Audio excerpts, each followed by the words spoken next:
The sun was setting over the quiet, tree-lined streets of Willow Creek, an upscale suburban neighborhood in the heart of the United States. The houses here were large, impeccably maintained, and uniformly painted in shades of beige, gray, and white. It was the kind of place where everything had its place and everyone knew their role. The Homeowners Association, HOA, ruled with an iron fist, ensuring that the neighborhood remained perfect in every way. At the end of a cul-de-sac stood a house that was different from the rest.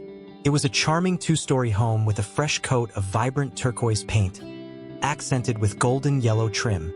The colors were bold, cheerful, and unmistakably reflective of the homeowner's cultural heritage. This was the home of Mia, a 28-year-old graphic designer who had recently moved to Willow Creek after landing her dream job at a prestigious advertising agency in the city. Mia had always been proud of her Vietnamese heritage. Growing up in a diverse urban neighborhood, she was used to seeing houses painted in a variety of colors, each telling a story about the people who lived inside.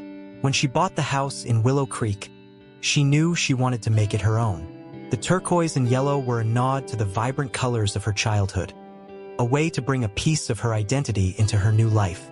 But Willow Creek was not the kind of place that welcomed individuality. The HOA, led by a woman named Karen Thompson, was notorious for its strict rules and regulations. Karen was in her late 40s, with perfectly coiffed blonde hair and a penchant for wearing pastel-colored cardigans. She had been the president of the HOA for nearly a decade, and she took her role very seriously. To Karen, the rules were not just guidelines, they were the law, and she made sure everyone in the neighborhood knew it. Mia had heard stories about Karen from her new neighbors. They warned her about the HOA's strict rules, from the height of the grass to the type of mailbox she could install. But Mia wasn't worried. She had read the HOA guidelines before moving in and made sure her renovations were within the rules. The guidelines mentioned neutral colors for exterior paint, but they didn't specify what those colors were. Mia had consulted with a lawyer friend, who assured her that her chosen colors were within her rights. The first few weeks in Willow Creek were peaceful. Mia spent her days working from home, enjoying the quiet and the beauty of her new surroundings. She even started to get to know some of her neighbors, who were friendly and welcoming. But it wasn't long before Karen Thompson noticed the new addition to the neighborhood. It started with a letter. Mia found it in her mailbox one morning, neatly typed on HOA letterhead. The letter informed her that her house's exterior color was in violation of the HOA's guidelines and demanded that she repaint it within 30 days. Failure to comply would result in fines and possible legal action. Mia was stunned. She had been so careful to follow the rules, and now this? She decided to call the HOA to clarify the situation. The person on the phone was polite but firm.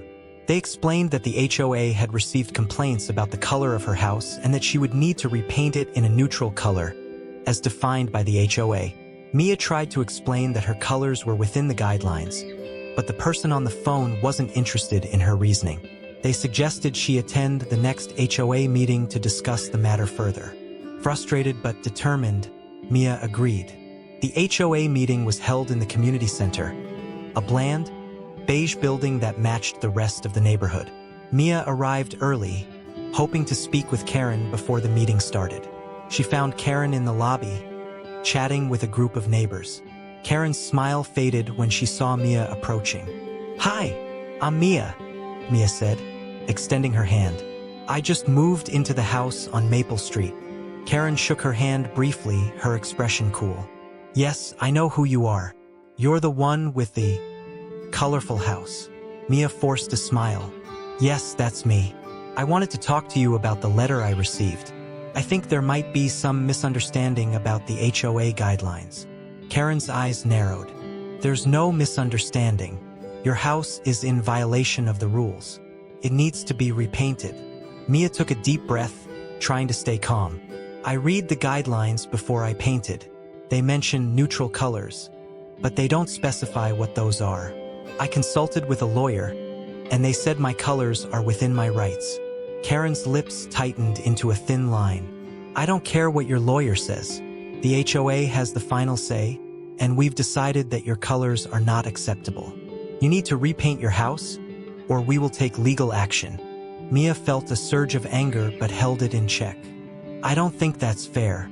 My house is my home, and I should be able to express myself in a way that reflects who I am. Karen's voice was icy.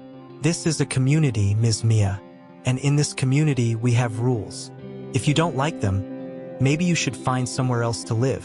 The word stung, but Mia refused to back down. I'm not going anywhere, and I'm not repainting my house. If you want to take legal action, go ahead. But I'm not going to let you bully me into conforming to your idea of what a house should look like. Karen's face turned red with anger. We'll see about that, she spat before turning on her heel and storming off. Mia left the meeting feeling frustrated but determined. She knew she was in the right, and she wasn't going to let Karen intimidate her.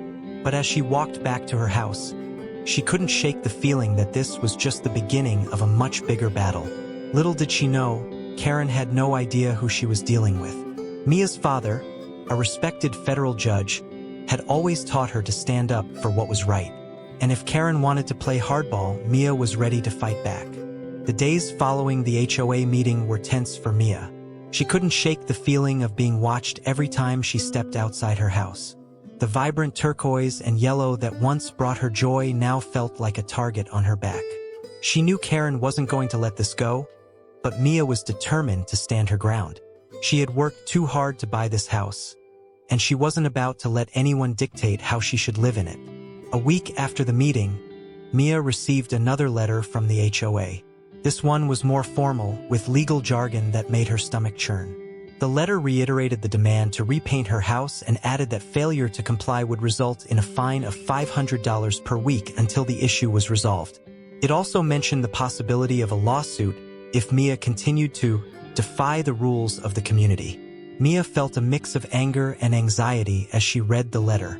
She knew she couldn't let Karen intimidate her, but the threat of legal action was daunting. She decided to seek advice from her father, Judge Michael, who had always been her rock in times of trouble. She called him that evening, explaining the situation in detail. Her father listened quietly, his calm demeanor a stark contrast to Mia's frustration. When she finished, he said, "Mia, you're not in the wrong here. The HOA guidelines are vague, and they can't just impose their subjective interpretation of neutral colors on you. But if they're threatening legal action, we need to be prepared. Let me make a few calls and see what we can do." Mia felt a wave of relief. Her father's reassurance gave her the confidence to keep fighting. In the meantime, she decided to document everything, every letter, every interaction, every detail that could help her case if it came to that. The tension in the neighborhood continued to grow. Mia noticed that some of her neighbors, who had been friendly at first, now avoided eye contact when they passed her on the street. It was as if Karen's disapproval had cast a shadow over her presence in the community. But there were a few who still supported her, like Mrs. Ramirez, an elderly woman who lived across the street. "I think your house is beautiful," Mrs. Ramirez told Mia one afternoon as they chatted over the fence. "It's refreshing to see some color in this sea of beige.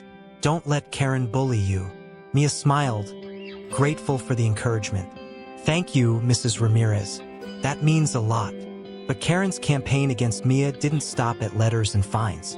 One evening, as Mia was pulling into her driveway, she noticed a group of people gathered in front of her house.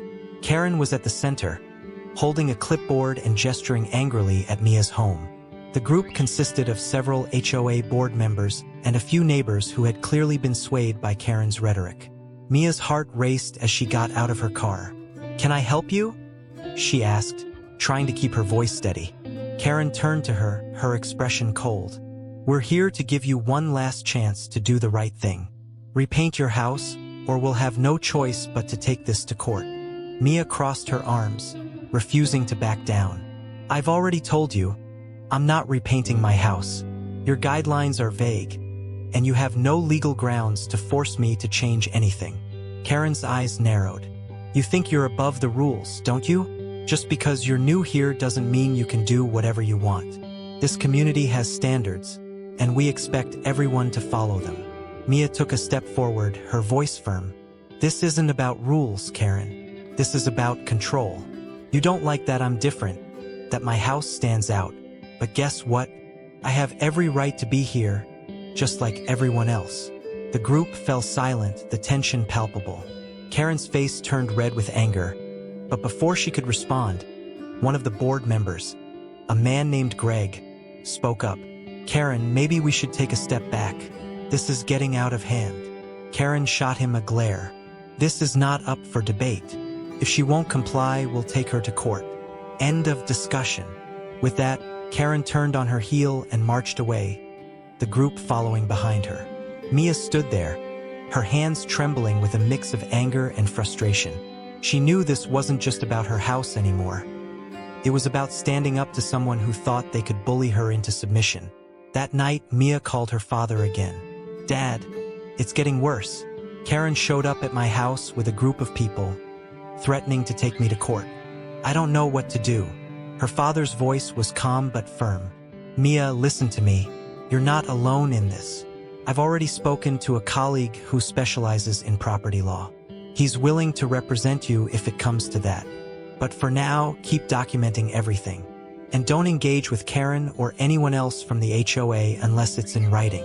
Mia nodded, even though her father couldn't see her. Okay, I'll do that. But what if they actually take me to court? Then we'll be ready, her father said.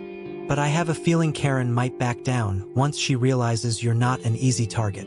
Mia hoped he was right, but the uncertainty weighed heavily on her. Over the next few days, she received more letters from the HOA, each one more aggressive than the last. The fines were piling up, and the threat of a lawsuit loomed larger. But Mia refused to give in. She continued to document every interaction, every letter, and every detail that could help her case. Then, one afternoon, as Mia was working from home, her doorbell rang. She opened the door to find a man in a suit holding a stack of papers. Mia? He asked. Yes, Mia replied, her heart sinking. You've been served, the man said, handing her the papers before turning and walking away. Mia's hands shook as she looked down at the documents. It was a lawsuit filed by the HOA, demanding that she repaint her house and pay thousands of dollars in fines and legal fees. The reality of the situation hit her like a ton of bricks. Karen wasn't bluffing. She was willing to take this all the way to court. But Mia wasn't going to back down. She called her father immediately, and within hours, he was on a plane to Willow Creek. As she waited for him to arrive, Mia felt a strange sense of calm. She knew this was going to be a fight, but she also knew she had the strength and support to see it through. When her father finally arrived, he hugged her tightly. We're going to handle this, Mia, together. And with those words, Mia felt a renewed sense of determination. The battle was far from over, but she was ready to face whatever came next. The morning of the court hearing arrived, and Mia felt a mix of nerves and determination as she dressed in a sharp, professional outfit. Her father, Judge Michael, had been a calming presence since his arrival, meticulously reviewing every detail of the case and preparing her for what to expect. He had also arranged for his colleague, a seasoned property lawyer named Daniel Carter, to represent Mia. Daniel was known for his expertise in HOA disputes, and his confidence gave Mia an added sense of security. As they walked into the courthouse, Mia couldn't help but feel the weight of the situation. This wasn't just about her house anymore. It was about standing up to injustice and defending her right to express her identity. Karen and the HOA had made it personal, and Mia was ready to fight back. The courtroom was small but imposing, with polished wooden benches and a high ceiling that echoed every sound. Karen was already there, seated at the plaintiff's table with her lawyer, a stern-looking man in his 50s. She glanced at Mia as she entered, her expression a mix of smugness and disdain. Mia ignored her, focusing instead on the task at hand. The judge, a middle-aged woman with a no-nonsense demeanor, entered the room, and everyone rose. "Be seated," she said, her voice firm. "We're here to discuss the case of Willow Creek Homeowners Association versus Mia. Let's begin." Karen's lawyer stood first, presenting the HOA's case. He argued that Mia's house color violated the community's guidelines, which required neutral colors for exterior paint. He cited previous instances where homeowners had been fined for similar violations and emphasized the importance of maintaining the neighborhood's aesthetic standards. The defendant's refusal to comply with the HOA's reasonable request has caused unnecessary conflict and disruption in the community, he concluded. We ask that the court order her to repaint her house and pay the accrued fines. Mia's lawyer, Daniel, stood next. He began by challenging the vagueness of the HOA's guidelines. Your Honor, the term neutral colors is subjective and open to interpretation. My client consulted the guidelines before painting her house and made a good faith effort to comply. The colors she chose are not only culturally significant to her, but also within the broad definition of neutral. He then presented evidence of Mia's documentation, including photos of her house and examples of other homes in the neighborhood that had similar color schemes but had not been targeted. This case is not about rules, it's about selective enforcement and discrimination. My client has been singled out because her house stands out, and that is not a valid reason to force her to change it. The judge listened carefully, her expression unreadable. When both sides had finished their arguments, she turned to Karen. Ms. Thompson, as the president of the HOA, can you explain why the defendant's house was singled out for this enforcement action? Karen stood, smoothing her cardigan nervously. Your Honor, the defendant's house is an eyesore. It doesn't fit with the character of our community, and it's causing unrest among the residents. We have a responsibility to maintain the standards of the neighborhood. The judge raised an eyebrow. An eyesore? That's a strong term. Can you provide specific examples of how the defendant's house has caused unrest? Karen hesitated, glancing at her lawyer. Well, it's too bright. It doesn't match the other houses. The judge leaned forward, her tone sharp. Ms. Thompson, are you saying that the defendant's house is being targeted because it's different? Because if that's the case, this court takes a very dim view of discriminatory practices. Karen's face turned red, and she stammered, And no, Your Honor, it's just, the rules are there for a reason. Before the judge could respond, Mia's father, who had been sitting quietly in the back of the courtroom, stood up. Your Honor, may I approach the bench? The judge looked surprised but nodded. And you are? Judge Michael, Your Honor. I'm the defendant's father, and I'd like to provide some additional context to this case. Karen's eyes widened in shock as she recognized the name. Her lawyer quickly stood up. Your Honor, this is highly irregular. This man is not a party to this case. The judge held up a hand. I'll allow it. Proceed, Judge Michael. Mia's father walked to the front of the room, his presence commanding respect. Your Honor, I've been a federal judge for over 20 years, and I've seen my fair share of cases involving discrimination and abuse of power. What's happening here is a clear example of both.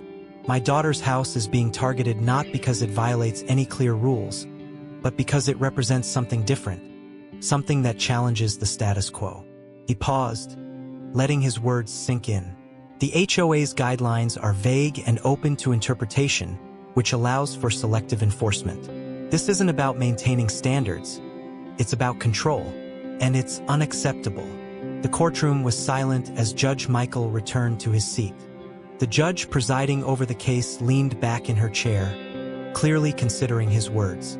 Finally, she spoke. This case raises important questions about the balance between community standards and individual rights.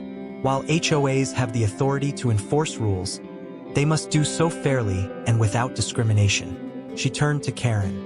Ms. Thompson, I find it troubling that the defendant's house was singled out without clear justification. The term neutral colors is too vague to enforce in this manner, and the evidence suggests that this action was motivated by personal bias rather than a genuine concern for the community. Karen's face turned pale, and she opened her mouth to protest, but the judge held up a hand. I'm not finished.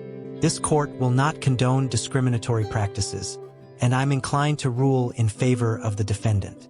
However, I'd like to give both parties an opportunity to settle this matter outside of court. If you can't reach an agreement, I'll issue a formal ruling. The hearing adjourned, and Mia felt a surge of relief as she walked out of the courtroom. Her father hugged her tightly. You did great, Mia. This isn't over yet, but we've made our point. Karen, meanwhile, looked shaken. She avoided eye contact with Mia as she hurried out of the courthouse, her lawyer trailing behind her. It was clear that she hadn't expected things to go this way. Over the next few days, negotiations between Mia's lawyer and the HOA took place. The HOA, realizing that they were on shaky legal ground, agreed to drop the lawsuit and waive all fines. They also agreed to revise their guidelines to provide clearer definitions of acceptable colors and to ensure that enforcement was fair and consistent. But the victory wasn't just about the house. It was about standing up to someone who had tried to bully her into conformity. It was about defending her right to express her identity and her culture. And it was about sending a message to Karen and the HOA that discrimination and abuse of power would not be tolerated. As Mia stood in front of her vibrant turquoise and yellow house, she felt a sense of pride and accomplishment. She had fought for what she believed in, and she had won. And she knew that her father's unwavering support had made all the difference. The battle was over, but the impact of what had happened would linger. The neighborhood would never be the same, and neither would Mia. She had proven that she wasn't just a newcomer in Willow Creek. She was a force to be reckoned with, and no one would ever try to silence her again. The settlement with the HOA marked the end of the legal battle, but it was only the beginning of a larger shift in the Willow Creek community. Mia's victory sent ripples through the neighborhood, challenging the status quo and forcing residents to confront the underlying issues of discrimination and control that had long been ignored. In the days following the court hearing, Karen Thompson resigned from her position as HOA president. The decision came as a surprise to many, but it was clear that the pressure and scrutiny had become too much for her to bear. Her resignation was met with mixed reactions.